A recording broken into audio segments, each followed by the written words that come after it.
So in this video, we're going to discuss what the real costs to your clinic are of not having efficient and productive operational systems in place. So I think you're going to find out that I think you're going to look at this in an entirely new light after this lesson. So let's take a look first, and just for argument's sake, we're going to look at things that are coming in, income, and things that are going out. This might be revenue. It could be new patients. It could be, you could look at this as kind of a growth inside of the clinic. And there's a balancing point, kind of break even. If we're looking at this as revenue, you've got, your overhead, your costs, your lease, your technology purchase, your staff, and you've got total revenue, and here's your break even. And if you're down here, of course, you're losing money.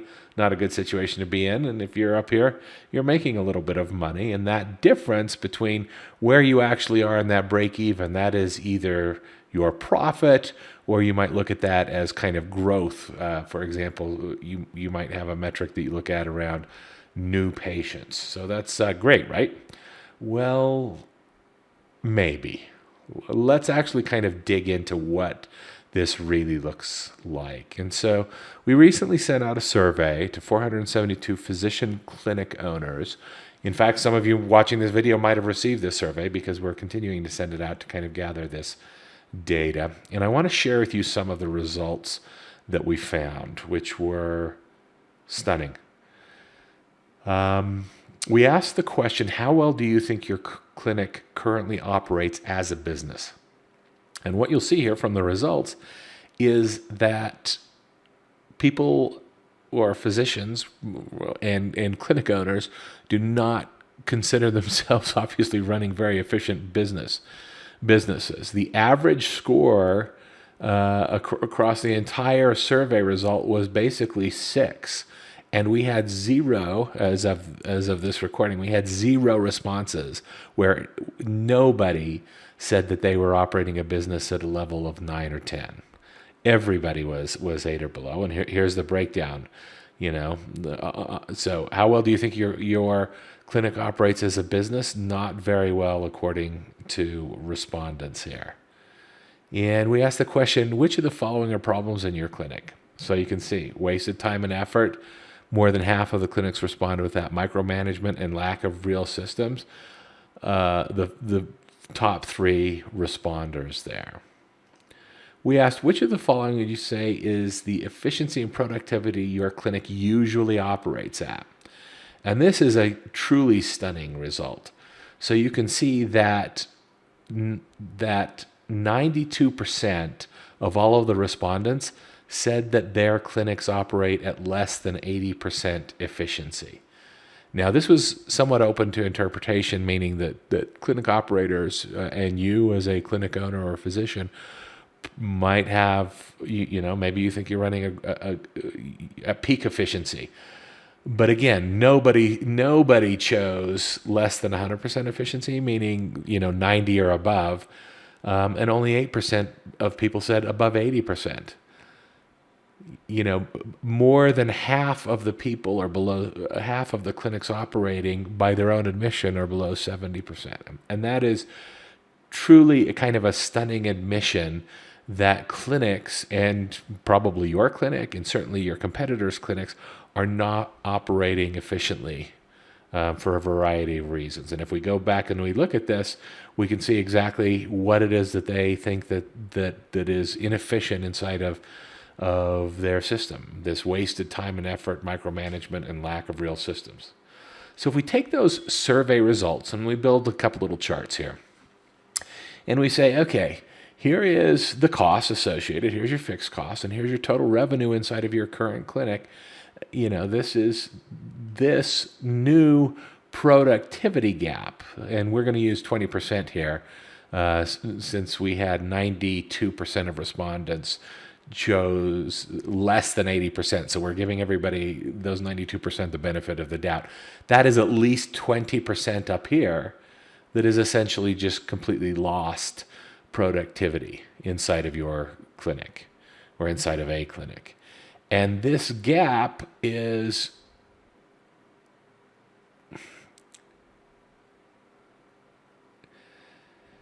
And this gap doesn't represent anything other than than a complete loss. It doesn't mean that in order to capture this, you would have to hire additional people or do additional marketing or expend any more resources than you're already expending. It's just that this is lost. And when we asked during this, in the survey, what respondents estimated this loss to be, their answer was between five, for the most part, if they had a clinic of more than 4 people working there, their response was between $5,000 and $40,000 every month. And so if you look at this, this lost productivity, this lost efficiency relates directly to how profitable your clinic is. If you were able to capture this as actual revenue or patient growth or patient referrals, that is the biggest significant impact that you could probably make in your business. And it is an operational change as opposed to an outlay of money or anything else. And it is literally killing your clinic. This lost productivity, this lost efficiency means that you are having lower sales. The average revenue generated per patient is lower. Patient satisfaction is lower. There is more variability in how you're treating patients. Patients are going to because of these are kind of cumulative. Patients are going to refer fewer friends in total when you look at this. There's less control over your business. There's probably more impact in your lifestyle in ways that you don't want, and you're increasing your risk by having operations that are kind of not nailed down in the way that we are kind of discussing. But it doesn't stop there. This productivity gap, which is estimated by most respondents to be between $5,000 and $40,000 a month in lost revenue. This is the way that you're thinking about that right now, in that this 20% that you might be losing if you're operating at 80% efficiency is costing you between $5,000 and $40,000 a month.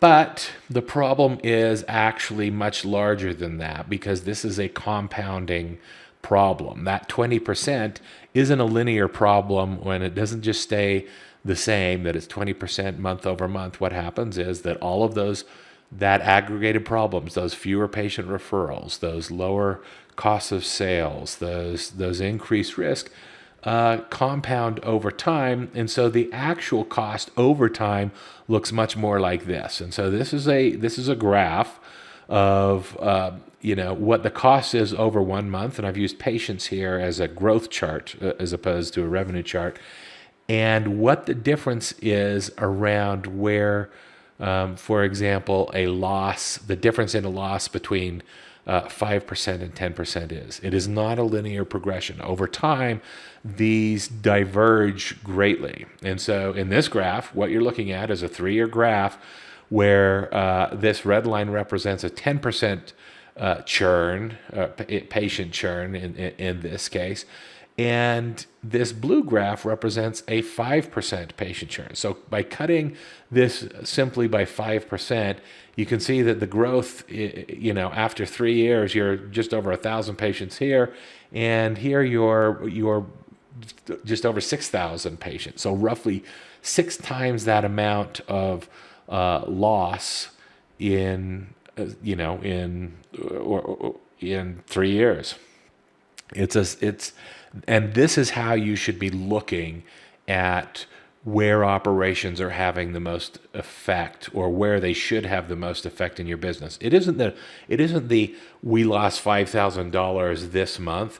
It is that literally your business is being strangled over the long term. And if you have a goal, if you are looking to increase revenues or increase patient flow or open up a second clinic or any of those types of things, this is literally kind of killing you over the long term. If you're looking to sell your clinic, in 3 years, by cutting this loss in half by just actually 5%. You are cutting it in half, but it shouldn't take too much effort on your part to be able to kind of cut your losses or increase your efficiency by 5%. Your clinic might be worth as much as 6 times what it currently is. And so when you're looking at why this is of critical importance, don't just think about like, okay, I need to cut this loss where I think I might be losing $20,000 a month to lost efficiencies and productivities or that. Think of it kind of in the long term, because this is literally a compounding problem, and we're gonna get it under control.